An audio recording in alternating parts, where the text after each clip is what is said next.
Magnetic field વિશે લગભગ આપણે મોટા ભાગની વાત કરી છે. હવે આપણે જે વાત કરવાની છે એ ફોર્સ વિશે વાત કરવાની છે. તો મેં તમને આગળ ટેક્સ્ટબુક એનસીઈઆરટી કોન્સેપ્ટ ચલાવ્યો ત્યારે વાત કરી હતી કે 3 પ્રકારના ફોર્સ આવશે. એક આવશે બિંદુવત વિદ્યુતભાર પર લાગતો ફોર્સ, અને એની સાથે ઇલેક્ટ્રિક ફોર્સ અને મેગ્નેટિક કમ્બાઇન્ડ કરી અને જે લોરેન્જ બળ બને છે એ અલગ થશે. અને ટૂંકમાં એ આખો ફોર્સ એક બાજુ ગણીએ. કોઈ બિંદુવત વિદ્યુતભાર ગતિ કરતો હોય ચુંબકીય ક્ષેત્રમાં ત્યારે એના પર લાગતું બળ આવે. બીજો આવશે તાર હોય એને ચુંબકીય ક્ષેત્રમાં મૂકીએ અને પ્રવાહ પસાર કરીએ ત્યારે લાગતું બળ આવશે. મૂળ આનો ભાગ જ છે પણ એક ડિફરન્ટ રીતે બને છે. અને બે તાર હોય એ નજીક લાવવામાં આવે તો એકનું મેગ્નેટિક ફિલ્ડમાં બીજો તાર આવી જશે તો એના કારણે એક ફોર્સ ક્રિએટ થશે. 3 પ્રકારના ફોર્સ આપણે અભ્યાસ કરીશું. અત્યારે હાલ બિંદુવત વિદ્યુતભારનો ફોર્સની વાત કરીએ છીએ. તો અહીંયા હું સેન્ટેન્સ સમજાવું છું એ પ્રમાણે આપણે ધ્યાન રાખીશું. ક્યુ બિંદુવત વિદ્યુતભાર,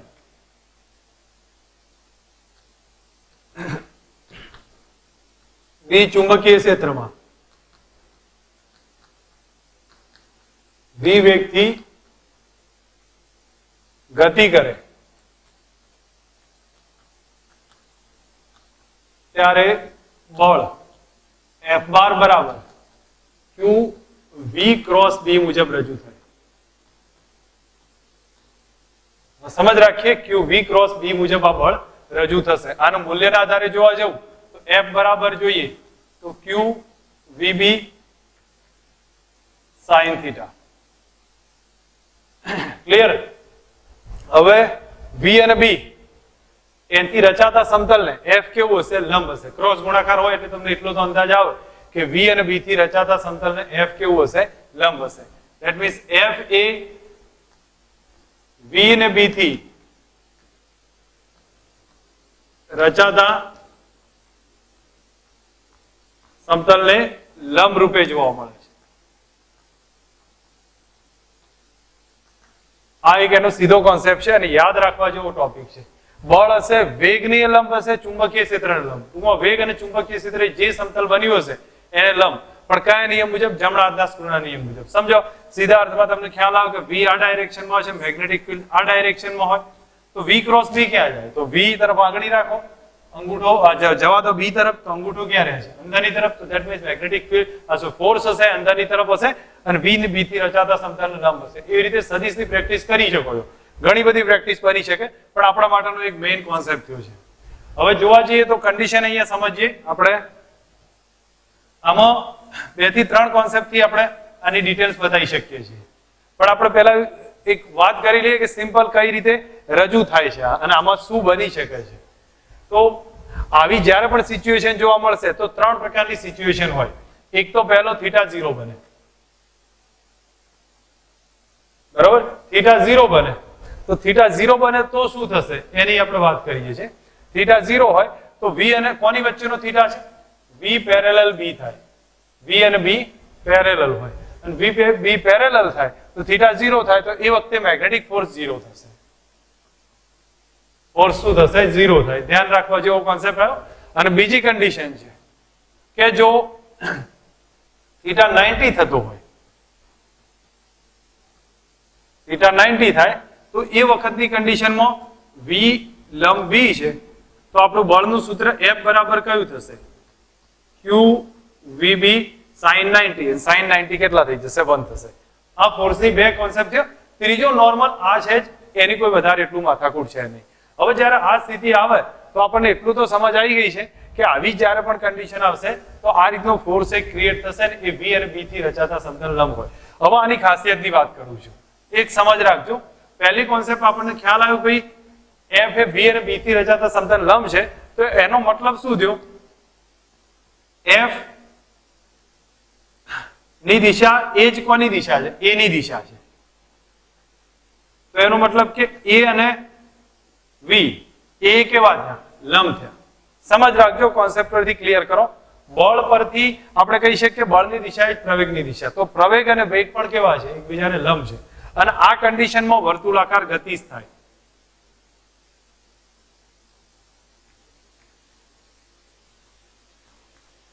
વર્તુળાકાર ગતિ થાય સાથે કેન્દ્રગામી બળ મળે અને કેન્દ્રગામી બળ આ બળ જ પૂરું પાડે છે. તો આ બળ જ કેન્દ્રગામી બળ વડે પૂરું પડાય છે. A ક્રોસ આ એ અને વી એકબીજાને લંબ થશે તો આ કન્ડિશન વર્તુળાકાર ગતિપથ આવે. વર્તુળાકાર ગતિપથની ખાસિયત કઈ? તો વર્તુળાકાર ગતિપથની ખાસિયત, કોઈ પણ વર્તુળાકાર ગતિ કરતો હોય તો એમાં તમને ખ્યાલ હશે વેગ બદલાય, વેગની દિશા બદલાય છે,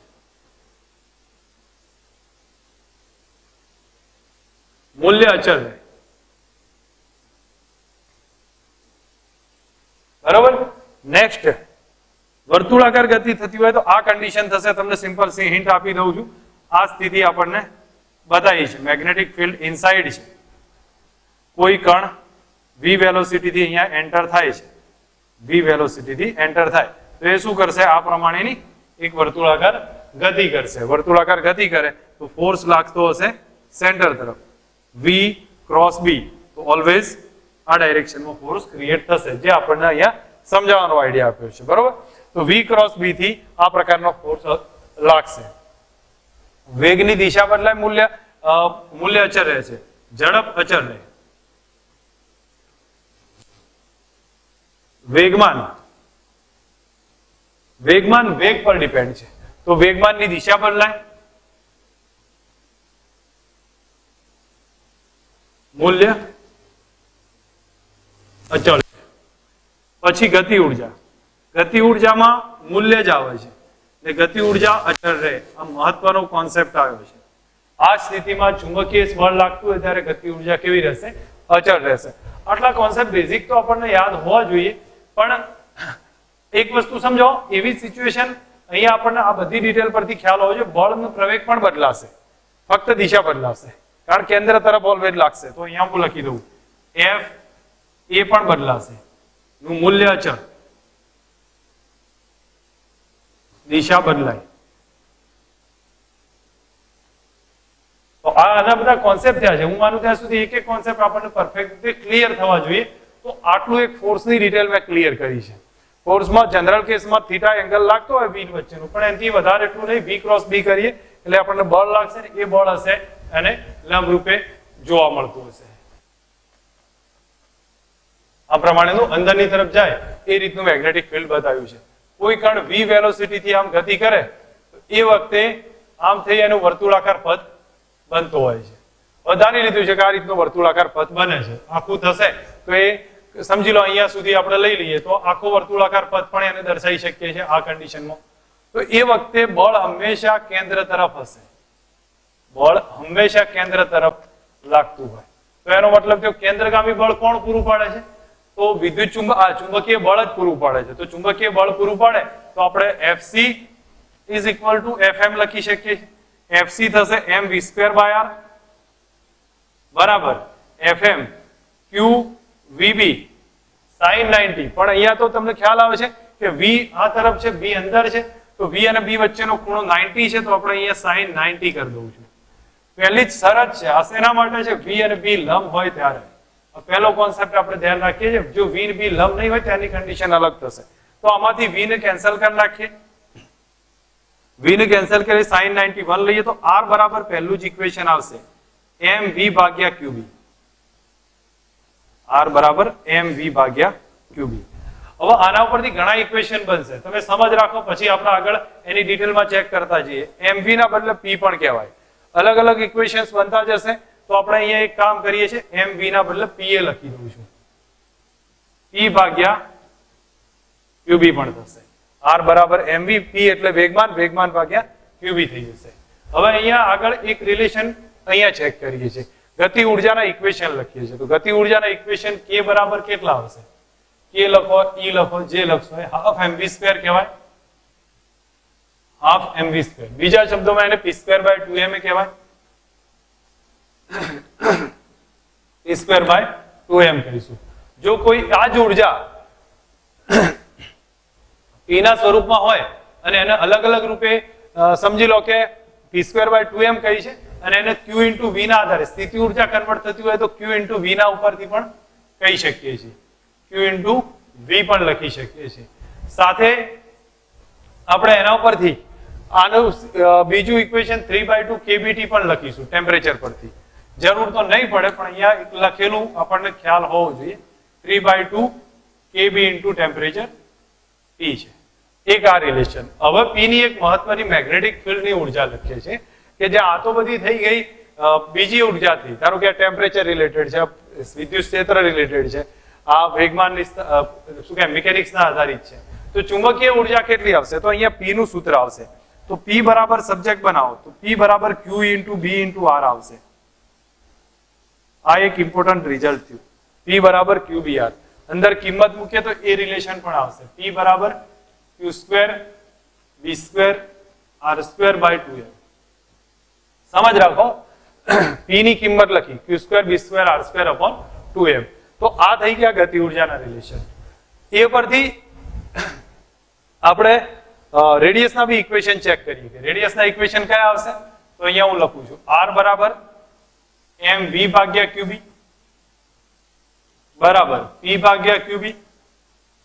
p ના ઇક્વેશન આમાંથી બનાવો તો જેટલા બનશે એ પ્રમાણેના રિલેશન લખી શકાય.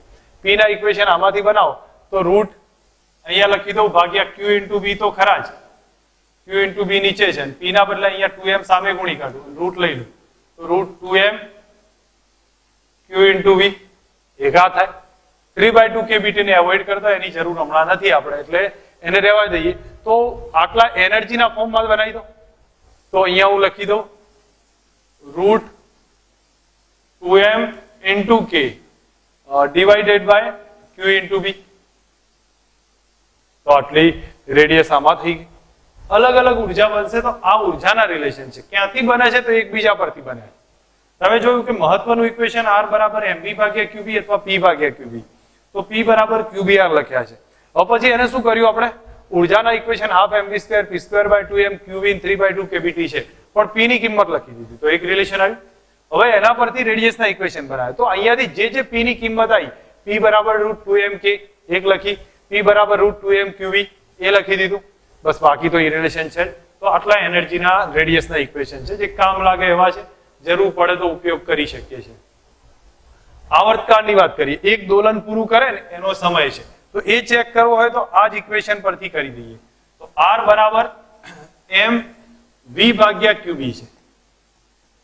તો જ્યાં v ના બદલે હું r ઓમેગા લખી દઉં, ઓમેગા ના બદલે કરી દઉં છું 2 પાઈ અપોન t. m v હતું, v ના બદલે r ઓમેગા અથવા 2 પાઈ r અપોન t કરી દીધું છે, બરોબર. હવે એમાંથી રેડિયસ શું થઈ જશે? કેન્સલ થઈ જાય. તો જ્યારે t બરાબર ચેક કરીશું તો t બરાબર આવે 2 પાઈ m ભાગ્યા qb. આ આવર્તકાળનું ઇક્વેશન. તો આવૃત્તિ કેટલી થશે? આવૃત્તિ એનો વ્યસ્ત થઈ જાય qb અપોન 2 પાઈ m થઈ જશે. હવે ઓમેગા ચેક કરવું હોય તો 2 પાઈ f, તો 2 પાઈ વડે ગુણી કાઢો તો qb અપોન m આવર્તકાળ ઓમેગા મળશે. આની એક ખાસિયત છે કે રેડિયસ વેગમાન ઉર્જા ઉપર ડિપેન્ડ કરે છે. તો અહીંયા હું સાઈડમાં લખી દઉં છું ત્રિજ્યા વેગમાન ઉર્જા પર આધાર રાખે. જ્યારે આવર્તકાળ આવૃત્તિ એટલે ફ્રીક્વન્સીની વાત કરું, ફ્રીક્વન્સી એ વેગમાન ઉર્જા પર આધારિત નથી. આનો કોન્સેપ્ટ આપણે ક્યાં જોયો હતો? સાયક્લાટ્રોનમાં. સાયક્લાટ્રોન જ્યારે સમજ્યા તો એની અંદર મોટા ભાગનો આ કોન્સેપ્ટ ક્લિયર કર્યો હતો. હું માનું ત્યાં સુધી તમને આ એક ડિટેલ સમજ આવી જો, પણ ક્યારની સ્થિતિ છે ભાઈ? લંબ હોય ત્યારે. હવે લંબ ના હોય ત્યારની કન્ડિશન આપણે જોઈએ અને પછી એની કેલ્ક્યુલેશન ને સમજીએ.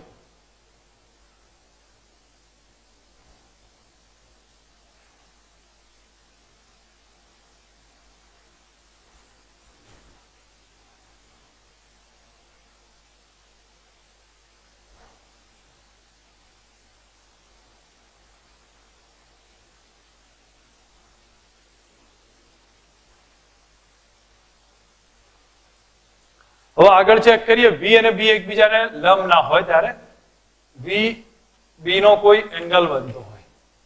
જેમ કે અહીંયા આપણે ધારીએ છીએ મેગ્નેટિક ફિલ્ડ આ ડાયરેક્શનમાં છે, વેલોસિટી આ ડાયરેક્શનમાં છે, બે વચ્ચેનો એંગલ થીટા છે. તો v ના બે ઘટક પડી જશે, એક થશે v cos થીટા, જેને આપણે v પેરેલલ કહીશું, એ થઈ જશે v cos થીટા. બીજો ઘટક લંબ થશે તો v લંબ હશે, એ થઈ જશે v sin થીટા. આટલું આપણને જોવા મળશે. v પેરેલલ હશે v cos થીટા, v લંબ હશે v sin થીટા થશે. હવે આ જે કન્ડિશન આપણને જોવા મળી છે, તો આના આધારે ગતિપથ કેવો થશે? જેમ આગળનામાં આપણે જોયું વર્તુળાકાર ગતિપથ હતો, એમાં આની અંદર ગતિપથ વર્તુળાકાર નહીં હોય, આનો ગતિપથ હેલિક્સ જોવા મળશે. હેલિક્સ એટલે આ ટાઈપનો સ્પાઇરલ જોવા મળશે, અને આ એની વેલોસિટી છે, આ ડાયરેક્શનમાં મેગ્નેટિક ફિલ્ડ છે, આ એંગલ થશે થીટા. તો એનો ગતિપથ હેલિક્સ ટાઈપનો જોવા મળશે, જેને સ્પાઇરલ કહીએ છીએ. હવે આ જે બે વચ્ચેનું ડિસ્ટન્સ છે એને પીચ કહેવામાં આવે છે, જે આપણે ફાઇન્ડ કરીશું આગળ. અને આની આધારિત આપણે આગળ વાત કરીએ છીએ. તો હવે આવી સ્થિતિમાં તમને બે ઘટક છે, એ બે ઘટક કયા કામ કરશે? તો એમાં જો v cos theta v parallel બરાબર v cos થીટા છે, એ સુરેખ ગતિ કરાવે. તો આપણે પહેલા એની વાત નહીં કરતા, પહેલા લંબ ઘટકની વાત કરી દઈએ, પછી cos થીટાની વાત કરીએ છીએ. v લંબ ઘટક છે એ કેટલો છે? v sin થીટા, જે વર્તુળાકાર ગતિ કરાવે.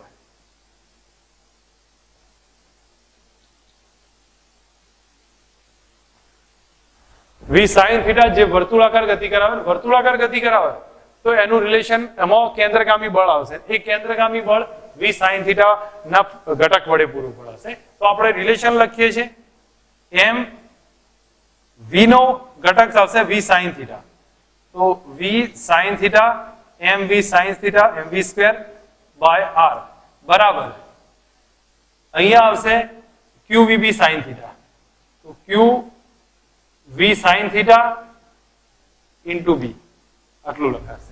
સમજ રાખો, કેન્દ્રગામી બળ mv સ્ક્વેર બાય r, જે v નો બદલે કયો ઘટક આવ્યો? v sin theta by r square, અને આ બાજુ આવ્યું qvb sin થીટા. હવે તમે જોવા જાઓ તો એક v sin થીટા શું થઈ જશે? કેન્સલ થશે. તો r બરાબર કેટલા આવશે? જે હું અહીંયા લખી દઉં છું, r ઇઝ અથવા અહીંયા લખી દઉં, r is equal two mv sin theta ભાગ્યા qb થાય. રેડિયસ આટલી થશે. જ્યારે વર્તુળાકાર બનતો હોય ત્યારે રેડિયસ કેટલી આવે? mv sin થીટા ભાગ્યા qb. બીજા શબ્દોમાં આપણે એને આમ પણ લખીએ કે mv લંબ ભાગ્યા qb. આ પ્રમાણે પણ બતાવાય છે. મૂળ બધું સરખું જ છે. હવે આ સ્થિતિ જ્યારે થાય તો આપણને આટલું ડિટેલમાં સમજ આવી ગઈ. બાકીની કન્ડિશનમાં પછી એનું ઉર્જા ને બધું ફાઇન્ડ કરવું હોય તો એ બધું આપણે ચેક કરી શકીએ. જે આગળ કોન્સેપ્ટ વેગમાં નાશ થઈ ગયું, અને QBR ના આધારે કોન્સેપ્ટ તો એ જ રિવાઇઝ થશે. આવર્તકાળ નહીં બદલાય, T અચળ હશે. આવર્તકાળ અચળ હશે તો T બરાબર આવે 2πm ભાગ્યા QB. એ કોન્સ્ટન્ટ રહેશે. કારણ કે એની અંદર કોઈ વેગ આવતો નથી, એટલે 2πm ભાગ્યા QB આવશે. હવે વેગનો પેરેલલ ઘટકની વાત કરું છું. વેગ પેરેલલ ઘટક છે બરાબર v cos થીટા, એ સુરેખ ગતિ કરાવે.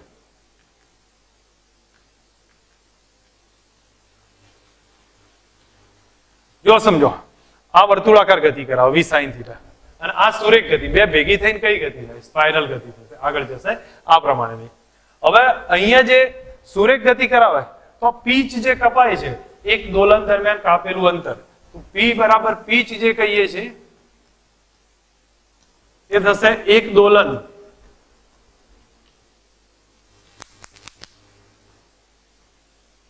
કાપેલ અંતર, સુરેખ કાપેલ અંતર થશે. હવે p બરાબર લખવું હોય તો x અક્ષ નો તો વેગ અચળ છે, કોઈ એમાં બીજું છે નહીં, પ્રવેગ કેન્દ્રગામી કેવું લાગતું, તો v પેરેલલ ઇન્ટુ એક દોલનનો સમય ટાઈમ t. ધેટ મીન્સ અહીંયા સીધું જ કહીએ કે v cos theta into time t. બીજા શબ્દોમાં એમ કહેવાય v cos theta into 2πm ભાગ્યા qb. બરાબર છે. તો આ બધાના આધારે આપણને સીધું ખ્યાલ આવ્યો કે આપણો ગતિપથ કેવો છે? સ્પાઇરલ.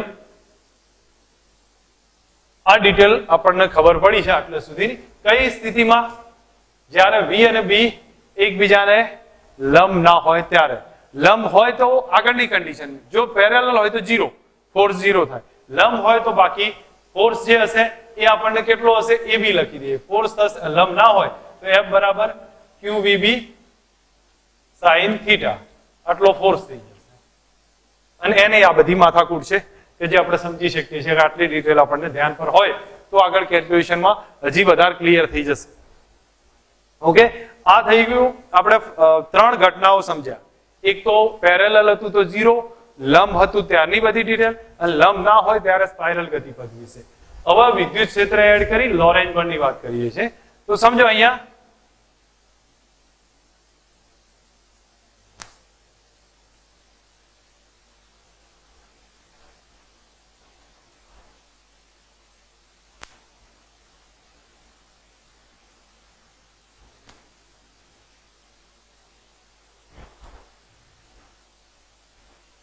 વિદ્યુત ક્ષેત્ર એડ કરીએ તો ટોટલ સમજો ઘણીવાર એવું થાય કે વિદ્યુત ક્ષેત્રનો કારણે ઈ ના કારણે લાગતું બળ આવે એ આવશે QE જેટલું, અને મેગ્નેટિક ફિલ્ડ એ લાગતું હોય તો બી ના કારણે બળ આવશે Q V ક્રોસ B. હવે આ FE છે, આ FM થશે. ટોટલ બળ જોવા જઈએ તો લોરેન્જ બળ જેને કહીશું F બાર બરાબર FE plus FM. FE plus FM. હવે આમાં તમે જોવા જાઓ તો F bar is equal two FE ના બદલે QE લખ્યું છે, FM ના બદલે લખું છું Q V ક્રોસ B. તો આ જે ટોટલ જે ફોર્સ આવ્યો છે એને આપણે લોરેન્જ બળ કહીએ છીએ. એની અંદર ચુંબકીય બળે હાજર હોય, વિદ્યુત બળે હાજર હોય, પછી એના આધારિત ઘણા બધા વેરિએશન બની શકે છે આના ઉપરથી કે V ને B પેરેલલ હોય તો શું થશે, અને એ બધી કન્ડિશન આપણને સમજ હોવી જોઈએ. હવે ઘણીવાર શું થાય છે, એક સમજ રાખો કે જ્યારે એક કન્ડિશન થાય કે FE બરાબર FM થતા હોય, સમજ રાખજો સ્પેશિયલ કેસ છે એટલે હું અહીંયા લખી દઉં છું. FE બરાબર FM થશે ક્યારે થાય કે પરિણામી બળ 0 થાય. સમજીએ આપણે પરફેક્ટ ડિટેલ થી લખું છું કે F બરાબર 0 હોય તો FE પ્લસ FM છે.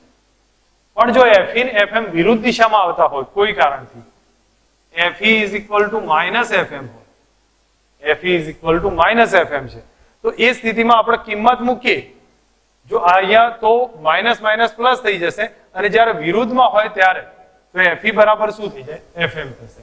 હવે જ્યારે આ કન્ડિશનમાં કિંમત મૂકીએ તો QE બરાબર QV into V cross B થશે. બરાબર, આપણે એનું મૂલ્ય લખી દઈએ છીએ QVB લંબ હોય ત્યારે આ સ્થિતિ આપણને જોવા મળતી હોય. હવે અહીંયા હું sin 90 લખું છું, પછી હું આખો કોન્સેપ્ટ ક્લિયર કરું છું. sin 90 છે તો sin 90 1 થઈ જશે, QQ કેન્સલ, તો E બરાબર કેટલા આવ્યા, VB થયા, E બરાબર VB થશે. હવે અહીંયા જોવા જાવ તો V બરાબર કેટલા આવ્યા, E અપોન B. આ કઈ પરિસ્થિતિમાં આવ્યા છે, એ પરિસ્થિતિ કઈ હશે જેમાં V, E અને B ત્રણે એકબીજાને કેવા હોય, લંબ હોય, ત્યારે આ જોવા મળશે. V બરાબર E બાય B અને V, E અને B ત્રણે એકબીજાને લંબ જોવા મળશે. એમાં ડાયરેક્શન જોવાની આવે તો દિશા નક્કી કરવા માટે આ સૂત્ર હશે, V બરાબર E ક્રોસ B મુજબ દિશા નક્કી થાય. આ છેલ્લો કોન્સેપ્ટ થોડોક ડિફરન્ટ છે, આ 8મા ચેપ્ટરનો કોન્સેપ્ટ છે, પણ મેં થોડુંક અહીંયા જરૂર પડે તો અમુક વસ્તુઓ રિવાઇઝ કરવાનો ટ્રાય કર્યો છે, જેથી સમજ રાખજો. જ્યારે કોઈ કન્ડિશનમાં પરિણામી બળ 0 થતું હોય એવી પોઝિશન આવશે જેમ હું આગળ સમજાવું છું, તો એ સ્થિતિમાં FE પ્લસ FM બરાબર 0 થાય. તો FE બરાબર FM થઈ જશે, બંને સરખા હોય, બે ઓપોઝમાં હોય એ કન્ડિશનમાં. QQ કેન્સલ કર્યા, ખૂણો 90 છે, તો એનો મતલબ ત્રણે એકબીજાને લંબ છે, તો V બરાબર કેટલા આવે, E અપોન B થાય. તો આ સૂત્ર સમજ રાખજો જેથી કરીને આગળ કોન્સેપ્ટમાં યુઝ થશે. હું માનું ત્યાં સુધી એક કોર્સની થિયરિટિકલ ડિટેલ આપણે કમ્પ્લીટ કરી છે. અહીંયા આપણને ક્વેશ્ચનમાં કહ્યું છે કે પરીક્ષણ વિદ્યુતભાર Q બરાબર 1.6 ગુણ્યા 10 ની માઇનસ 19 કુલમ, અને મેગ્નેટિક ફિલ્ડ આપ્યું છે આટલું, અને વેગ આપ્યું છે, ગતિ કરે તો ચુંબકીય બળ કેટલું. કોન્સેપ્ટ પરથી સમજ આવે એવો ક્વેશ્ચન છે, કારણ કે મેગ્નેટિક ફિલ્ડ અને V બે એક જ દિશામાં છે. જો 2i caret plus 3j caret, તો v ક્રોસ d કરીએ અને સદિશ ગુણાકાર છે બે એક જ ડાયરેક્શનમાં એટલે પરિણામી રિઝલ્ટ કેટલું આવે 0 આવશે. સમજ રાખતા જજો, ક્વેશ્ચન ક્લિયર થશે.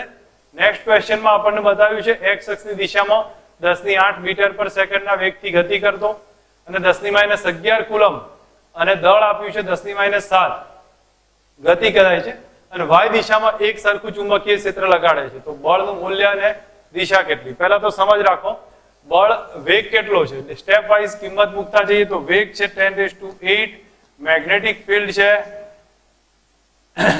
0.5 ટેસ્લા, ચાર્જ છે 10⁻11. બસ આટલાથી કામ ચાલશે.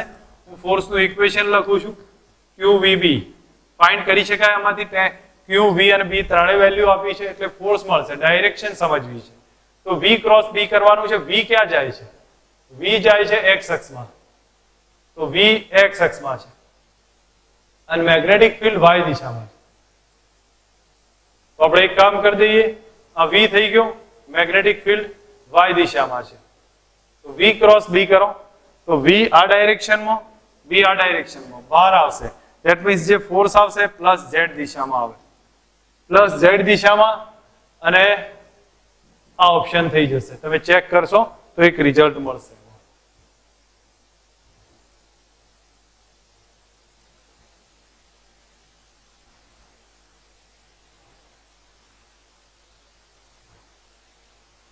અહીંયા આપણને કહ્યું 2 મેગા ઇલેક્ટ્રોન વોલ્ટ વાળા પ્રોટોન છે, મેગ્નેટિક ફિલ્ડ 2.5 ટેસ્લા છે. તો ચુંબકીય બળ કેટલું, પહેલા સમજો અહીંયા જે આપ્યું છે એને ચેક કરીએ. તો ગતિ ઉર્જા આપી છે, kinetic energy 2 mega electron volt એટલે 10⁶ ઇલેક્ટ્રોન વોલ્ટ થશે. હવે તમે યાદ રાખીએ કહો કે 1 ઇલેક્ટ્રોન વોલ્ટ એટલે કેટલા, તો 1.6 × 10⁻19 જૂલ થશે. તો આપણે આના વડે કન્વર્ટ કરી નાખીએ તો 1.6 ગુણાકારમાં 10⁻19 જૂલ થઈ ગયું. ધેટ મીન્સ આનો ફાઇનલ આન્સર થશે 3.2 × 10⁻13 જૂલ થયું. કે બરાબર, હું ગણતરી નહીં કરતો, ફક્ત એક હિન્ટ આપું છું, કેલ્ક્યુલેશન તમે કરી શકો. બરાબર ½ mv² થાય. ઇલેક્ટ્રોનનું દળ અને વેગ v છે, પ્રોટોન ½ mp થશે, mp × v². પ્રોટોનનું દળ આપણને ખબર હોય તો આના ઉપરથી v મળે,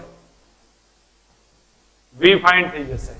પછી અહીંયા જો તમે એક વસ્તુ સમજો, મેગ્નેટિક ફિલ્ડ આપ્યું છે, મેગ્નેટિક ફિલ્ડ કહી દીધું છે 2.5 ટેસ્લા અને ચાર્જ પ્રોટોન છે એટલે પ્લસ e જેટલો. તો ફોર્સ નું ઇક્વેશન કયું આવે? F બરાબર QV લખીશું. તો V મળી ગયો, Q આપ્યો છે, B છે, તો આ પરથી ટ્રાય કરી શકાય. ફક્ત એક મેં હિન્ટ સમજાવી છે, કેલ્ક્યુલેશન આપણે તમને ટાઈમ મળે એ પ્રમાણે એની ગણતરી કરી શકો છો. હવે અહીંયા કહ્યું છે હવામાંથી 10 સેન્ટીમીટર અંતરે રહેલા અનંત લંબાઈના તારમાંથી 5 એમ્પિયર પ્રવાહ વહે છે. એને સમાંતર એક ઇલેક્ટ્રોન, જેમ અહીંયા જો આ 5 એમ્પિયર આમાંથી પ્રવાહ વહે છે, એને સમાંતર એક ઇલેક્ટ્રોન 10⁶ મીટર પર સેકન્ડના વેગથી ગતિ કરે, બળ કેટલું? સમજવા જેવું ક્વેશ્ચન છે અહીંયા કે આના કારણે આ પોઈન્ટ પર ચુંબકીય ક્ષેત્ર ક્યાં જાય? અંદર જશે. તો તાર આમ જતો અંગૂઠો તારની ડાયરેક્શનમાં અને આ ચુંબકીય ક્ષેત્ર અંદર જાય છે, એટલા માટે અહીંયા મેગ્નેટિક ફિલ્ડ હું ક્રોસ કરી શકું છું. ચુંબકીય ક્ષેત્ર અંદર ગયું, વેગ ઉપર છે, તો બે વચ્ચેનો ખૂણો થઈ ગયો 90. પહેલા તો તારના કારણે મેગ્નેટિક ફિલ્ડ કેટલું? μ0I/2πr થાય. r ના બદલે એ લોકો ડિસ્ટન્સ d ગણ્યું છે, તો 10 સેન્ટીમીટર છે ને, એને આપણે d લઉં છું, d બરાબર 10 સેન્ટીમીટર અને I આપ્યો છે 5 એમ્પિયર, 5 એમ્પિયર પ્રવાહ થયો. તો બોલો મેગ્નેટિક ફિલ્ડ મળશે આપણને. B મળી ગયું. હવે B મળી ગયો, વેગ આપી દીધો છે, v બરાબર 10⁶ મીટર પર સેકન્ડ. ઇલેક્ટ્રોન છે 1.6 × 19, તો ફોર્સે મળે. એનું સૂત્ર આવે QVB. આજ આપણા માટે Q થયો, V અને B તમે કિંમત મૂકી હોય. સમજ રાખજો QVB કેમ લખ્યું છે, sin ખૂણો 90 થાય છે, 90 ના કારણે 1 થઈ જશે, તો QVB sin 90 એટલે 1 થાય, તો QVB મળશે. આટલી ડિટેલ આપણને સમજાવવી જો. જ્યારે અહીંયા મેગ્નેટિક ફિલ્ડ શોધવાનું કે તો આ પ્રમાણે ફાઇન્ડ કરી લેવાનું છે.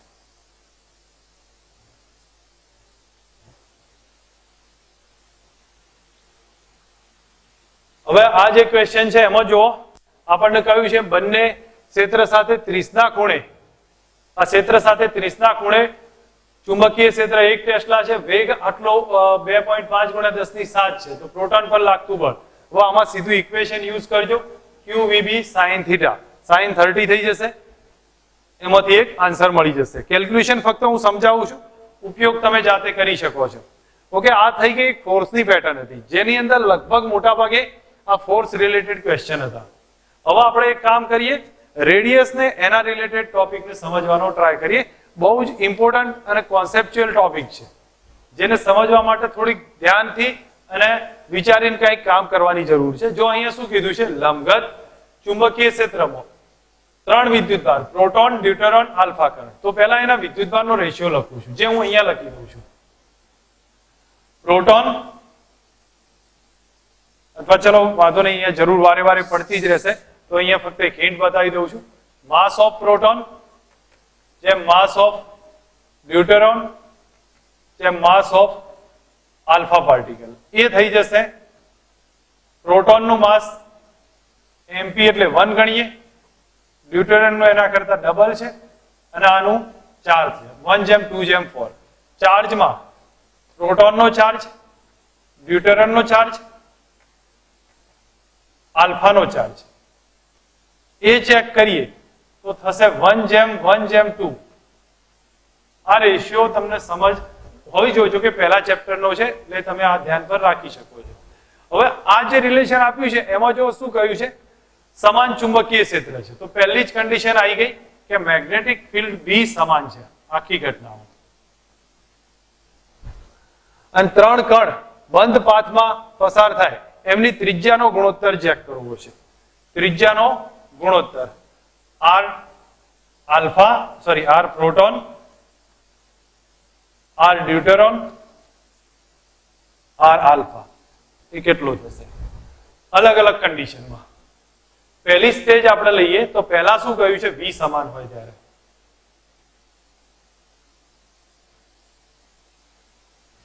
રેડિયસ નું એવું કયું ઇક્વેશન લઈએ જેમાં v આવે છે, આ થશે mv/qb. હવે એમાં જોવા જાવ તો v સમાન છે, b સમાન છે. b તો ઓલરેડી સમાન કહ્યો છે, v ને સમાન કીધો, b સમાન કીધો, તો m/ શું થાય, q થશે. તો r proportional to m/q. હું એક શોધી આપું છું, બાકી પછી તમે રેશિયો પરથી ફાઇન્ડ કરી શકો છો. r proportional to m/q. તો અહીંયા r પ્રોટોન, ડ્યુટરોન, આલ્ફા, તો અહીંયા લખવા જઈએ તો પ્રોટોનનો m નો રેશિયો કેટલો છે, 1:2:4, અને q નો રેશિયો કેટલો છે, 1:1:2. તો 1:1:2 થાય. 2 નો લસા લઈ લઈએ અથવા ડિવાઈડ કરી નાખીએ તો આપણને સીધો રેશિયો આવશે 1:2:2.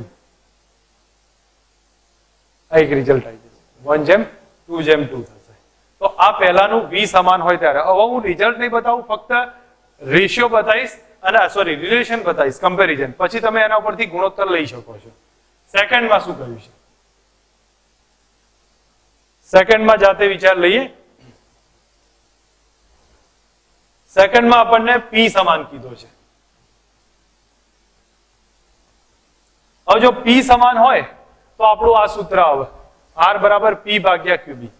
That means r proportional to 1/q થાય, કારણ કે p ને q b સમાન થઈ જશે, તો r proportional to 1/q થશે. પછી ગુણોત્તર લઈએ કાંઈ ઉર્જાનું છે. થર્ડ કન્ડિશન ઉર્જા અચળ. ઉર્જા એટલે કે k સમાન છે, તો આ રિલેશન યુઝ કરશો r નું k વાળું. તો એમાં જો k અને b સમાન છે તો r proportional to √m/q. r proportional to √m/q થઈ જશે, કારણ કે k અચળ અને b અચળ, તો √m/q આવે. ફોર્થ કન્ડિશન વોલ્ટેજ સમાન.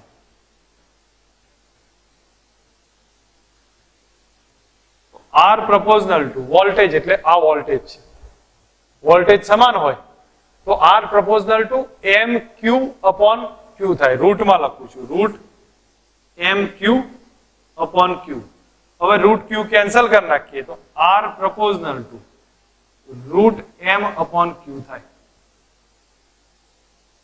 એક સમજ રાખો, જો ચારે ચાર અલગ સ્થિતિમાં દરેક વખતે ત્રિજ્યાનું રિઝલ્ટ અલગ છે, ગોખવાની જરૂર નથી, પ્રોપર સમજની જરૂર છે. બસ ફંડામેન્ટલી થોડા ક્લિયર થઈ જઈએ તો આ એક એક કોન્સેપ્ટ ક્લિયર થતા વાર નહીં લાગે કે કઈ રીતે ફાઇન્ડ કરી શકીએ છીએ. વોલ્ટેજ સમાન હોય, પી સમાન હોય, ઈ સમાન હોય કે વી સમાન હશે, તો આ બધામાં કઈ રીતે યુઝ કરીએ એ સમજ રાખજો. આ એક સ્થિતિ થઈ. હવે એના પછી બીજો દાખલો હોય તો એ પ્રમાણે આપણે આગળ ચેક કરીએ છીએ.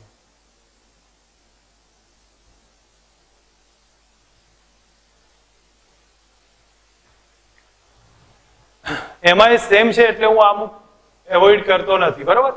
પ્રોટોન, ડ્યુટરોન, આલ્ફા કણ, ચુંબકીય ક્ષેત્ર સમાન, સેમ સિચ્યુએશન, ત્રિજ્યા સમાન થાય છે.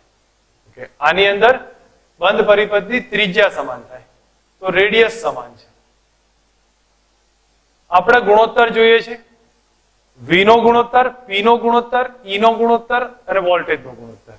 બસ તો સેમ રિલેશન રેડિયસના જ યુઝ કરી લઈએ તો આપણને મળી જશે એના ઉપરથી. V નો ગુણોત્તર તો V પ્રપોઝનલ ટુ શું થાય અહીંયા ચેક કરો. R સમાન અને B સમાન, R અને B સમાન છે, કહી દીધું છે અહીંયા. હવે R અને B સમાન હોય તો V બરાબર કેટલા થશે? અહીંયા હું સૂત્ર લખું છું એક જ પહેલામાં, V નો ગુણોત્તર. V નો ગુણોત્તર ચેક કરવું હોય તો R બરાબર mv ભાગ્યા QB થાય. એમાંથી તમે V ને સબ્જેક્ટ બનાવો તો V બરાબર અથવા V પ્રપોઝનલ ટુ લઈ લો. R અચળ છે ને B અચળ છે, Q ભાગ્યા M થાય. R પ્રપોઝનલ ટુ Q ભાગ્યા M. હવે મેં તમને પ્રોટોન, ડ્યુટરોન, આલ્ફા પાર્ટિકલ એનો રેશિયો સમજાયો હતો, છતાં એક માટે ક્લિયર કરું છું. અહીંયા લખી દઉં V ડ્યુટરોન, V proton, V ડ્યુટરોન, V alpha is equal to Q by M. તો Q નો રેશિયો લઈ લો 1:1:2 divided by M કર દો 1:2:4.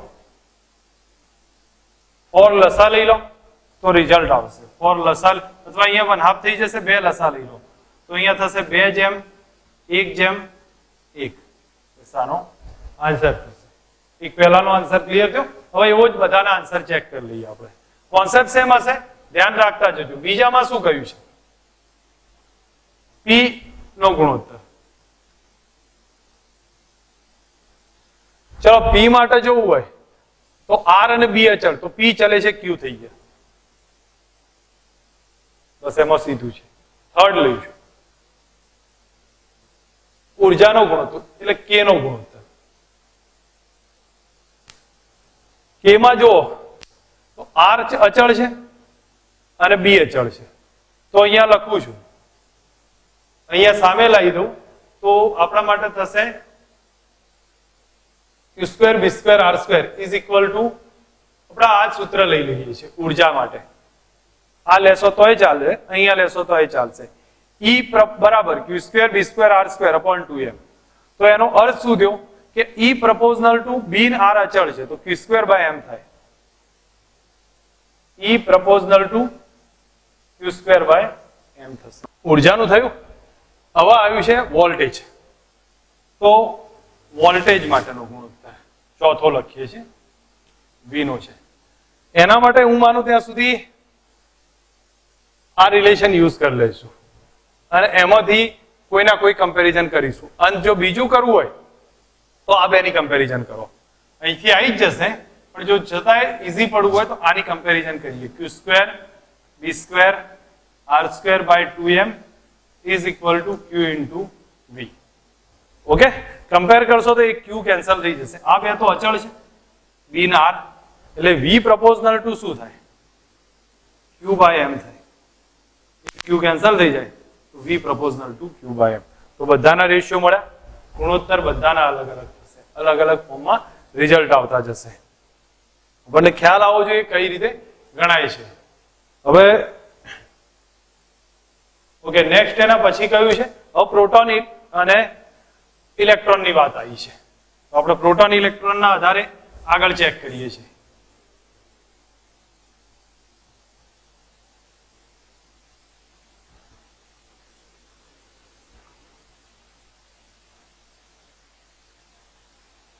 તો આગળના કોન્સેપ્ટમાં આપણને બતાવ્યું છે કે પ્રોટોન ઇલેક્ટ્રોન ચુંબકીય ક્ષેત્ર સમાન છે, ગતિપથ વક્ર કોનો વધુ થાય? તો આમાં આર સમાન નથી.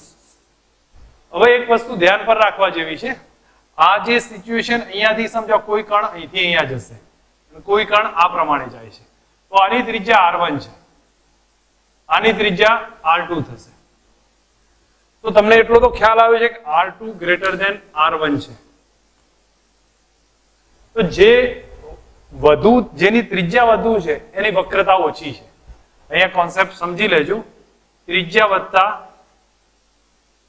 વધુ એમ વક્રતા ઓછી કહેવાય, ત્રિજ્યા વધશે એમ વક્રતા ઘટશે. તો આપણે શું શોધવાનું છે?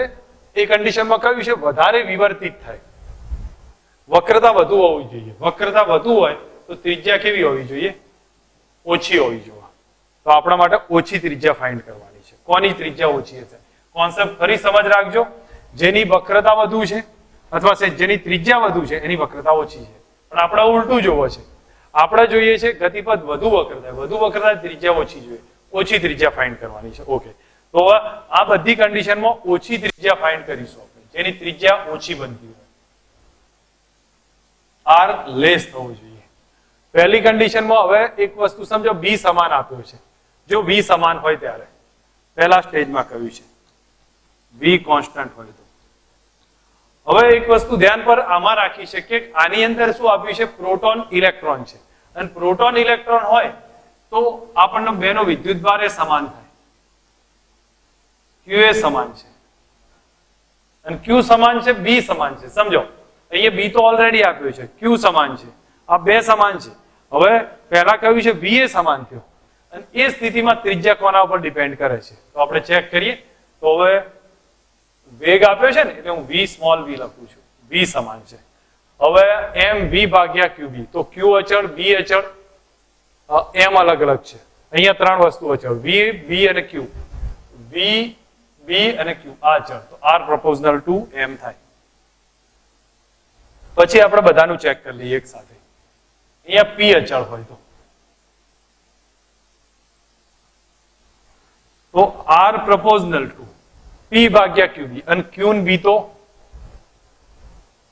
સમાન જ છે, તો પી એ સમાન, ક્યુ એ સમાન, બી એ સમાન, તો આર અચળ થાય. નેક્સ્ટ કે સમાન હોય, ગતિ ઉર્જા, તો આર પ્રોપોઝનલ ટુ કે સમાન, ક્યુ સમાન, બી સમાન, તો R proportional to root M થાય. છેલ્લે વોલ્ટેજ સમાન, તો આર પ્રોપોઝનલ ટુ વી સમાન, ક્યુ સમાન, બી સમાન, તો R proportional to root M. R proportional to M, R સમાન, અહીંયા રૂટ એમ, રિલેશન આવી ગયા તમારા સામે. રિલેશન આવ્યા તો તમે યુઝ કરી શકો છો, કયો આન્સર થશે. જો આની અંદર જેની આપણે શું જોવે છે? ત્રિજ્યા ઓછી, જેનું દળ ઓછું એની ત્રિજ્યા ઓછી, તો આનો આન્સર કયો આવે? ઇલેક્ટ્રોન થાય. આમાં બંને સમાન છે તો ઇલેક્ટ્રોન પ્રોટોન બંને આવશે. આની અંદર સેમ કન્ડિશન, જેનું દળ ઓછું એની ત્રિજ્યા ઓછી છે તો ઇલેક્ટ્રોન થશે. અહીંયા પણ ઇલેક્ટ્રોન થશે. બસ આ એની કેલ્ક્યુલેશન બની જશે. ઓકે, નેક્સ્ટ કોન્સેપ્ટ થોડુંક આગળ ચેક કરીએ. એ રીતનું મૂળ તમારા અહીંયા ફંડામેન્ટલ જેટલા પોઈન્ટ્સ આપ્યા છે એક વખત શાંતિથી રિવાઇઝ કરશો તો મોટા ભાગે ક્લિયર થઈ જશે કે ક્યાંથી ઉપયોગમાં આવે છે. હવે જો ઋણ વિદ્યુતભારિત પ્રોટોન ડ્યુટેરિયમ, ત્રણ વિદ્યુતભારિત છે, એ પ્રોટોન ડ્યુટેરિયમ આલ્ફા કણ, સેમ કન્ડિશન. વર્તુળની ગતિના એકમોનો ગુણોત્તર શોધવાનો છે. હવે આ બીજી કન્ડિશનના આધારે કહ્યું છે ગુણોત્તર ચેક કરવાનો છે. ચુંબકીય ક્ષેત્ર સમાન છે. ચલો આની અંદર ચુંબકીય ક્ષેત્ર સમાન આપ્યું છે. સમયગાળો, આવર્તકાળ માટે જો બી સમાન છે તો T proportional to M upon Q, સીધું જ relation, T proportional to M upon Q. આવૃત્તિ એનું વ્યસ્ત થઈ જાય. F proportional to Q upon M. અને અહીંયા હશે જ આપણી પાસે, આનું વ્યસ્ત કરી દો તો Q upon M થઈ જશે. કોણીય આવૃત્તિ એ same result, omega proportional to Q by M. Simple concept. હવે તો ખ્યાલ આવી જવો જોઈએ કયા રિલેશનમાં યુઝ કરીએ છીએ.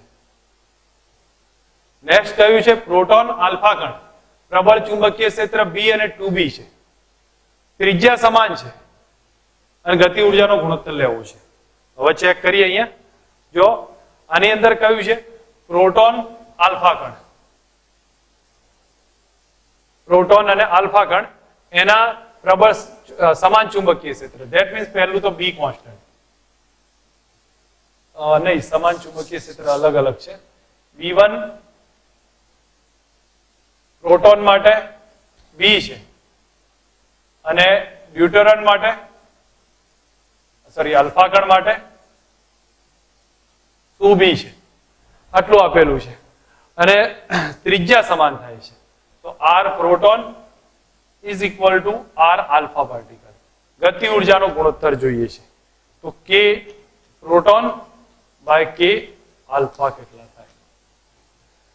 ત્રિજ્યા અને ગતિ ઉર્જા અહીંયા રિલેશન છે તો બે રિલેશન કમ્પેર કરી નાખું છું. તો અહીંયા R નું ઇક્વેશન લખું તો √2m, m કોનું લખીશું? પ્રોટોનનું.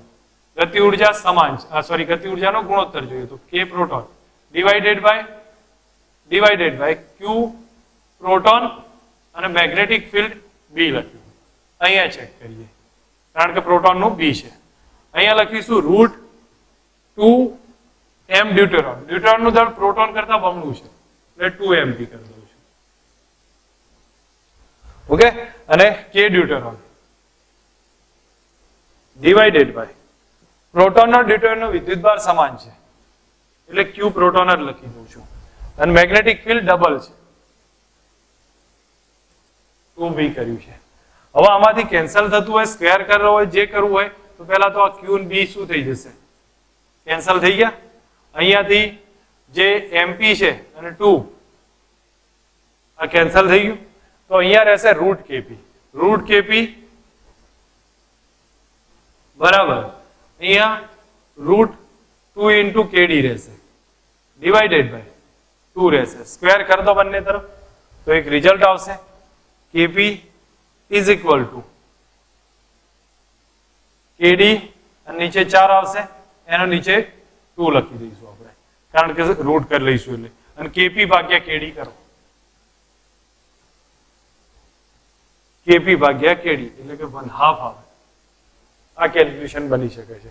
મેથડ ચેક કરતા જઈશું તો આપણને ખ્યાલ આવી જશે કઈ રીતે ગણાય છે. એક પેટર્નના મેં ટોપિક અહીંયા ક્લિયર કર્યા.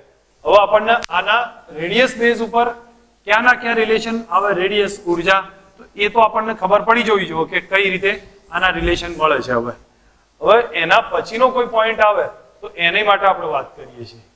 તો જેમ કે અહીંયા બતાવ્યું છે, જો આટલા વેગથી ગતિ કરે 4 × 10⁵, ચુંબકીય ક્ષેત્ર 0.3 ટેસ્લા છે, 60 નો ખૂણે પ્રવેશે છે, તો પીચ કેટલી અને ત્રિજ્યા કેટલી? હવે આ હેલિકલ પાથ થયો. હેલિકલ પાથ થાય તો એના માટે આપણને એટલી તો ખબર હોય કે v બરાબર કેટલા છે? 4 × 10⁵ મીટર પર સેકન્ડ. મેગ્નેટિક ફિલ્ડ આપ્યું છે 0.3 ટેસ્લા, થીટા 60 છે, ત્રિજ્યા શોધવી છે. તો યાદ હશે સર્પિલાકાર ભાગની ત્રિજ્યા આવતી હતી mv sin થીટા ભાગ્યા qb. કિંમત મૂકી દો તો જવાબ આવી જશે. પ્રોટોન છે તો પ્રોટોનનું દળ વેલોસિટી v આપી છે sin 30, આ sin 60 થશે, q અને b.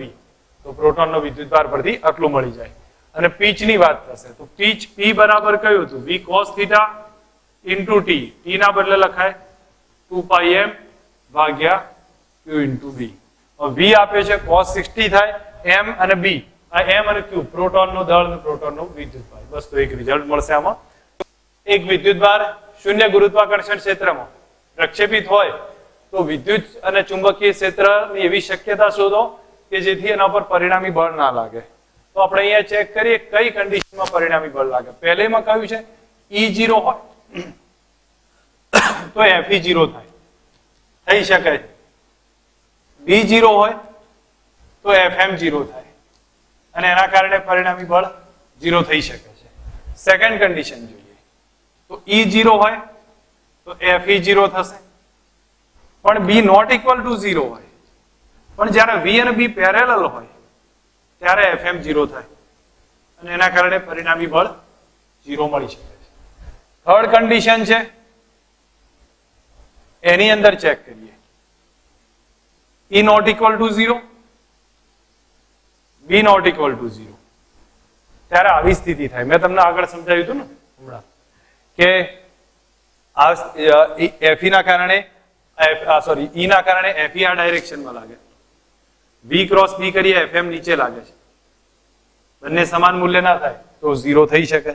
તો એ કન્ડિશનમાં જ્યારે FE બરાબર -FM હોય ત્યારે F ટોટલ કેટલો થાય? 0 આવશે. ઓકે, ચોથી કન્ડિશન છે E નોટ ઇક્વલ ટુ 0 હોય, ચોથામાં E is not equal to 0 હોય તો FE તો હોય જ. That means ચોથી કન્ડિશન નહીં આવે તો આપણા માટે A, B અને C આ રાઈટ ઓપ્શન થશે, ચોથામાં નહીં બને. નેક્સ્ટ ચેક કરીએ. હવે રિલેશન ને સમજો તો કન્ડિશન તમને ખ્યાલ આવતો જશે ક્યાં ક્યાં કઈ રીતે યુઝ કરીએ છીએ. હવે જો એના પછી આગળના પોઈન્ટમાં કીધું છે કે પ્રક્ષેપિત વિદ્યુતભાર વેગ બદલ્યા વગર ગુરુત્વાકર્ષણ ધરાવતા શૂન્ય ગુરુત્વાકર્ષણ ધરાવતા વિસ્તારમાંથી પસાર થાય છે તો એની શક્યતાઓ ચેક કરવાની. વેગ બદલાતો નથી, વેગ બદલાય ને એટલે એનો મતલબ કે ડાયરેક્શન એના જ રહેશે, ધારી લઈએ છીએ, બરાબર છે. હવે આ સ્થિતિમાં પહેલી આપણને E બરાબર 0, તો વેગ બદલાતો ના હોય એ કન્ડિશન ક્યારે આવશે? તો પહેલામાં લખ્યું છે E is equal to 0, B is equal to 0. તો સમજો તો FM 0 થઈ, F 0 થઈ જશે, ટોટલ F કેટલા આવી જશે? 0. અને F 0 તો પ્રવેગ 0 થાય, પ્રવેગ 0 તો વેગ અચળ થશે, તો એનો મતલબ વેગ કોન્સ્ટન્ટ આવશે, પહેલી રાઈટ પોઝિશન થશે. સેકન્ડ કયું છે E ઇઝ ઇક્વલ ટુ 0, તો FE 0. અને મેં તમને કહ્યું હતું B નોટ ઇક્વલ ટુ 0 છે પણ V અને B પેરેલલ છે તો FM એ 0 થઈ શકે છે અને એ કન્ડિશનમાં F 0 થાય તો વેગ અચળ થશે. આગળ ચેક કરીએ ત્રીજામાં E is not equal to 0 તો FE મળશે, B is not equal to 0 તો FM મળશે. પણ મેં તમને કીધું કે આ શરત બને FE ને FM ઓપોઝમાં હોય તો F નેટ 0 થઈ શકે છે અને એનો મતલબ કે A 0 થયો તો વેગ કેવો થાય? અચળ આવશે. હવે અહીંયા સમજીએ. ઓકે, અહીંયા આપણને આ ત્રણ કન્ડિશન જોવા મળશે. વેગ વિદ્યુતભાર વેગ બદલ્યા વગરની કન્ડિશન થશે. વેગની ડાયરેક્શન પૂછાય ને તો આવી જાય. સમજાવો, વેગનું મૂલ્ય બદલાય પણ દિશા ના બદલાતી હોય તો એ કન્ડિશનમાં ચોથો આવી જાય. એને એટલા માટે આવશે કારણ કે E is not equal to 0 તો FE લાગે પણ FE સુરેખ પથ પર જ ગતિ કરાવે, સુરેખ પથ પર ગતિ કરાવે. એનો મતલબ થશે કે વેગની દિશા અચળ રહેશે, અચળ રહે. હવે B ઇઝ ઇક્વલ ટુ 0 થાય તો FM 0 છે તો એની તો કોઈ માથાકૂટ આવશે નહીં. તો જ્યારે FE એકલું લાગે ને ત્યારે ડાયરેક્શન ને કોન્સ્ટન્ટ રાખે તો એ સિચ્યુએશનમાં આપણે કોઈ પ્રોબ્લેમ નહીં આવે, વેગની દિશા અચળ રહેશે, મૂલ્ય બદલાતું જાય કારણ કે FE લાગે એટલે પ્રવેગ લાગશે, એના કારણે મૂલ્ય વધતું જશે. પણ આ ત્રણ કન્ડિશન તો તમને ખ્યાલ આવી ગયો, આમાં ત્રણ આન્સર થશે. નેક્સ્ટ હવે બતાવ્યું છે બીજું સેમ સિચ્યુએશન કઈ છે, પ્રક્ષેપિત વિદ્યુતભાર દિશા બદલ્યા વગર અને વિવર્તન પામ્યા વગર વિસ્તારમાંથી પસાર થાય છે તો એની શક્યતાઓ કેટલી? મેં તમને કીધું કે દિશા નહીં બદલતું, ફક્ત પસાર થાય છે તો આપણે 4 એ 4 આવે. જેમ મેં આગળ વાત કર્યું આ સિચ્યુએશનમાં જુઓ પરિણામી બળ 0 થયો તો વેગ તો અચળ રહેશે, વેગ પોતાની ડાયરેક્શન કોન્સ્ટન્ટ, આ ત્રણેયમાં વેગ ડાયરેક્શન કોન્સ્ટન્ટ રાખે. અને ચોથામાં શું થશે? આમાં જોવા જાવ ને તો FE છે, FE લાગશે કારણ કે E 0 નથી પણ FE એવું છે કે સુરેખ પથ પર ગતિ કરાવે અને સુરેખ પથ પર ગતિ કરાવે તો પોતાને વેગ શું કરે? કોન્સ્ટન્ટ કન્ટિન્યુ કરાવી દેશે તો દિશા બદલાશે નહીં, વેગની દિશા સમાન રહેશે અને FM તો છે નહીં તો એનો મતલબ કે આમાં A, B, C અને D 4 ઓપ્શન આવી જશે.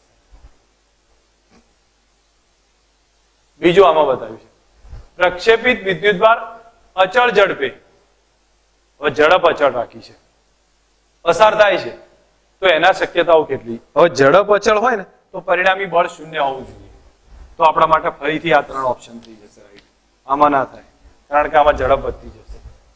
ઓકે, આ કોન્સેપ્ટ તમે સમજ આવી જુઓ કે કઈ રીતે કેલ્ક્યુલેશન બતાવ્યું છે.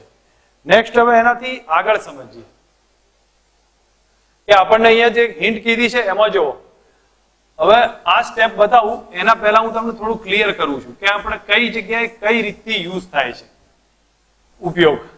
તો જો અહીંયા સમજ રાખશો તો તમને ઘણું બધું ક્લિયર થઈ જશે. જેમ કે આપણે હિન્ટ મેં તમને આગળ એનસીઈઆરટી નું લેક્ચર લીધું હતું એ વખતે બી મેં ક્લિયર કર્યું હતું કે ધારો કે પહેલી સ્ટેજ છે એમાં E અને B પેરેલલ હોય, કોની સાથે? V સાથે. E પેરેલલ B હોય અને V સાથે. તો એ સ્ટેજમાં તમે જોવા જશો તો આપણે કઈ ગતિ થશે? તો સુરેખ ગતિ થાય. કેમ? કારણ કે B ને V પેરેલલ થયા ને, B પેરેલલ V, તો FM 0 થઈ જાય સમાંતર હોય એટલે, અને V ને E પેરેલલ થયા, વિદ્યુત ક્ષેત્ર વેગ એ પેરેલલ થયા. તો સમજો વિદ્યુત ક્ષેત્ર આ દિશામાં લાગતું હોય અને કોઈ વિદ્યુત આ દિશામાં ગતિ કરે તો બળ એ દિશામાં લાગવાનું, એના કારણે વેગમાં વધારો થાય. તો ગતિ કેવી થઈ જશે? સુરેખ થાય. બરોબર, આ સેકન્ડ કન્ડિશનમાં જો, અને વેગમાં વધારો થાય, વેગ વધે કારણ કે આ કન્ડિશનમાં ક્યારે પ્લસ હોય તો, માઇનસ હોય તો પાછો વેગ ઘટવા લાગે. બરોબર, આ સ્ટેજ આપણને જોવા મળશે. હવે થર્ડ કન્ડિશન એના પછી જોઈએ. E લંબ B હોય અને પેરેલલ V હોય. E અને B જો સમજજો, આ સ્ટેજ જોવા મળે તો B પેરેલલ V આવ્યું તો FM 0 થઈ ગયું. અને તમને યાદ આવ્યું કે E અને V લંબ છે, યાદ આવશે. E અને V લંબ હોય તો આ સ્ટેજ થાય. મેગ્નેટિક ઇલેક્ટ્રિક ફિલ્ડ આમ હોય અને કોઈ કણ આમ ગતિ કરે તો પ્રક્ષેપ ગતિ થાય. તો આનો ગતિપથ કેવો આવ્યો? પરવલય આવશે. થર્ડ કન્ડિશન લખું છું. E પેરેલલ V પણ લંબ B છે, તો E પેરેલલ V પણ B લંબ છે. તો આપણે એક વસ્તુ સમજીએ કે કોઈ વિદ્યુત ક્ષેત્ર અને વેગ આ ડાયરેક્શનમાં છે, ચુંબકીય ક્ષેત્ર આમ છે, ચુંબકીય ક્ષેત્ર આ ડાયરેક્શનમાં, તો થશે શું? ચુંબકીય ક્ષેત્ર લંબ થયા તો વર્તુળાકાર ગતિ કરે અને વિદ્યુત ક્ષેત્ર આમ ખેંચે. ધેટ મીન્સ આ સ્પાઇરલ ગતિ થશે, સ્પાઇરલ ગતિ થાય. અને ફોર્થ કન્ડિશન, E લંબ B લંબ V, તો આવી સ્થિતિ પણ બની શકે છે. પદાર્થ સુરેખ પથ પર સીધી સરળ ગતિ કરી શકે છે જેની અંદર વિચલન પામ્યા વગરની. મેં આગળ સમજાવી હતી તમને. આ કોન્સેપ્ટ એકવાર ક્લિયર કરવાની જરૂર છે. ધ્યાન રાખજો, સમજજો ક્યાં ક્યાં યુઝ થાય છે. હવે એના પરથી આ કોન્સેપ્ટ રિવાઇઝ કરીએ અને ક્યાં ક્યાં યુઝ કરે છે, કઈ રીતથી બને છે એ બધું સમજીએ. હવે જો અહીંયા કીધું છે કે એક વિસ્તારમાં સમક્ષિતિજ સમતલમાં સમાન ચુંબકીય ક્ષેત્ર ઉત્તર દિશામાં છે. કોસ્મિક ઘટક એટલે 80% પ્રોટોન ગણવામાં આવશે. નીચે આવે છે તો આપણે સમજી લો નોર્થ, સાઉથ, ઈસ્ટ, વેસ્ટ આ કન્ડિશન છે. અને તમને ડાયરેક્શન પ્રોપર સમજવી હોય તો આ ઉત્તર દિશા થશે. બરોબર, આ કઈ થશે? દક્ષિણ થશે. આ પૂર્વ છે, આ પશ્ચિમ છે.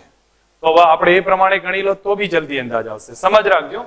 તો ઉપરથી અહીંયા બતાવ્યું છે ચુંબકીય ક્ષેત્ર ઉત્તર દિશામાં છે, ધેટ મીન્સ આ ડાયરેક્શનમાં છે. ચુંબકીય ક્ષેત્ર આ દિશામાં છે અને પ્રોટોન શિરોલંબ દિશામાં નીચે આવે, વેગ નીચે છે, વેગ નીચે આવે છે.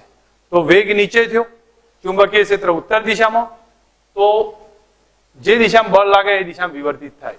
હવે તમે V ક્રોસ B કરો, વેગ નીચે છે, ચુંબકીય ક્ષેત્ર ઉત્તર દિશામાં, તો V ક્રોસ B કરીએ તો આ ડાયરેક્શનમાં જાય. તો આ પૂર્વ છે, આ પશ્ચિમ, તો કઈ તરફ એટ્રેક્ટ થશે? પૂર્વ તરફ જાય. તમે કોન્સેપ્ટ થી સમજો તો એ ખબર પડે. બાકી અહીંયા વિચાર કરો, ચુંબકીય ક્ષેત્ર ઉત્તર તરફ છે, પદાર્થ નીચે એટલે અંદર જતો હશે. હવે અંદર જાય એટલે વી કરો, વી ક્રોસ બી, સોરી મારી અહીંયા મેં ઉલટું લખ્યું છે, વેસ્ટ આ ડાયરેક્શનમાં આવશે, ઈસ્ટ અહીંયા હશે. તો વી અંદર જશે, વી ક્રોસ બી કરો તો પણ પૂર્વ તરફ આવશે.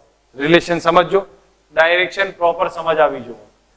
અહીંયા આ બે ક્વેશ્ચન નોર્મલ છે, તમે વિચારીને ટ્રાય કરીએ કયા છે, એને એવોઇડ કરી દઉં છું. અહીંયા સમજ રાખીએ, આ કોન્સેપ્ટ આપણને સીધો ખ્યાલ આવે એવો છે. જો આની અંદર કહ્યું છે એક પ્રોટોન, ન્યુટ્રોન, ઇલેક્ટ્રોન અને આલ્ફા કણ, આ ચાર છે. તો આ કણનો કયો ગતિમાર્ગ રજૂ કરે છે? હવે અહીંયા સમજવા જાઓ તો સી વિચલન પામ્યા વગર જાય છે. તો સી માં આપણને પહેલો જ ખબર પડે કે સી ન્યુટ્રોન હશે. ન્યુટ્રોન છે, વિચલન ના પામે, એનો વિદ્યુતભાર કશું છે નહીં એટલે સીધે સીધો નીકળી જાય છે. આ ઉલટો જાય છે, ઇલેક્ટ્રોન હશે, કારણ કે આલ્ફા ને પ્રોટોન એ તો પોઝિટિવ છે, આલ્ફા પ્રોટોન પોઝિટિવ એટલે એ સીધા જશે નહીં. તો આપણે હવે ખ્યાલ આવ્યો કે કેમ જશે એ બી તે ચેક કરીએ. આનો વેગ આ ડાયરેક્શનમાં છે, મેગ્નેટિક ફિલ્ડ અંદર છે, તો વી ક્રોસ બી કરો, વી ક્રોસ બી. તો ઓરિજિનલમાં જોવા જાઓ અથવા તમે એક સિમ્પલ અર્થમાં લો, પ્રારંભિક વેગ આમ છે ને, પ્રારંભિક વેગ ઉપર લઈ લો. હવે વી ક્રોસ બી કરું તો વી ક્રોસ બી, તો ઓરિજિનલ આ તરફ બળ લાગે, ખેંચાવો આ બાજુ, પણ ઇલેક્ટ્રોન નો માઇનસ ચાર્જ છે અને માઇનસ ચાર્જ હોય ને એટલે વિરુદ્ધમાં જશે, તો ડી ઇલેક્ટ્રોન છે. વાસ્તવમાં વી ક્રોસ બી કરું, બળ આમ લાગે, ખેંચાવો આ બાજુ, પણ ઇલેક્ટ્રોન માઇનસ ચાર્જ છે એટલે વિરુદ્ધમાં જશે, ધેટ મીન્સ ડી ઇલેક્ટ્રોન છે. હવે એ અને બી પ્રોટોન ના આલ્ફા કણ છે, કારણ કે ધન વિદ્યુતભારી છે. વી ક્રોસ બી કર્યું, આ બાજુ ખેંચાય તો આ ધન વિદ્યુતભારી, પણ કોણ કયું છે નહીં ખબર આપણને, તો સૂત્રનો યુઝ કરીએ. આર બરાબર એમ વી ભાગ્યા ક્યુબી. તો જો magnetic field constant, velocity constant, તો R proportional to M by Q, R proportional to M by Q. હવે તમે જુઓ પ્રોટોન અને આલ્ફા કણ બેનો એમ બાય ક્યુ ચેક કરો, તો પ્રોટોન માટે આર પી બરાબર કેટલા આવે? એમ અપોન ક્યુ જ રહે. પણ આલ્ફા કણ માટે એનું દળ 4 એમપી અને વિદ્યુતભાર 2q, બરાબર, 4m અને q. તો આના આધારે ચેક કરીએ તો 2m બાય q રે. આલ્ફા કણની ત્રિજ્યા વધારે છે, તો એનો મતલબ એ પ્રોટોન હશે ને બી આલ્ફા કણ છે. એ પ્રોટોન અને બી આલ્ફા પાર્ટિકલ. મેથડ થી સમજો, ક્લિયર થાય એવું છે. ઓકે, અહીંયા એક બીજો ક્વેશ્ચન એવો આપ્યો છે, નીચે પૈકી કયા કિરણ વિચલન પામતા નથી? તો જેમાં વિદ્યુતભાર ના હોય એવું સમજો. આલ્ફા વિચલન પામે, વિદ્યુતભાર છે. બીટા એટલે ઇલેક્ટ્રોન થાય. કોસ્મિક હમણાં જ કીધું પ્રોટોન થશે, યાદ રાખજો. કોસ્મિક એટલે પ્રોટોન થાય, બીટા એટલે ઇલેક્ટ્રોન થાય, કેથોડ એટલે ઇલેક્ટ્રોન થશે. અને ગેમા છે ને, ઓકે સોરી, આનો આન્સર ગેમા કેમ આવશે? કારણ ગેમામાં કોઈ ગેમા રેડિયેશન છે, વિકિરણ છે, તો એમાં કોઈ વિદ્યુતભાર નહીં હોય એટલે આન્સર ગેમા થશે. હવે આનો કહ્યું છે કે તાર ઉપરની તરફમાં એક શિરોલમ તાર ઉપરની દિશામાં ગતિ કરતો વિદ્યુત પ્રવાહ ધરાવે છે. જો કોઈ ઇલેક્ટ્રોનનું કિરણપુંજ સમસ્થિતિ દિશામાં મોકલવામાં આવે છે તો કઈ તરફ વિચલન પામશે? હવે હું હિન્ટ આપું છું એ પ્રમાણે, વિદ્યુત પ્રવાહ ઉપર છે, વિદ્યુત પ્રવાહ ઉપર જાય છે, તો એના કારણે મેગ્નેટિક ફિલ્ડ જોશો તો મેગ્નેટિક ફિલ્ડ આમથી આમ ફરતું હશે. અંગૂઠો ઉપર રાખીએ તો મેગ્નેટિક ફિલ્ડ આમ ફરતું હશે. તો આ પોઈન્ટ પર હું કહું છું, તાર અહીંયા છે, આપણે ધારી લઈએ તાર અહીંયા છે, આ પોઈન્ટ પર મેગ્નેટિક ફિલ્ડ આમ બહાર આવતું હશે, આ ડાયરેક્શનમાં જતું હશે.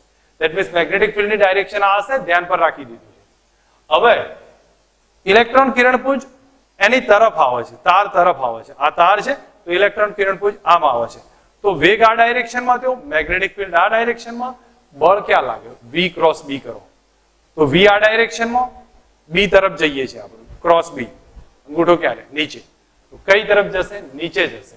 શિરોલંબ નીચેની બાજુએ સમતલને લંબ જશે. સમજ રાખો, ફરી એકવાર ક્લિયર કરું છું.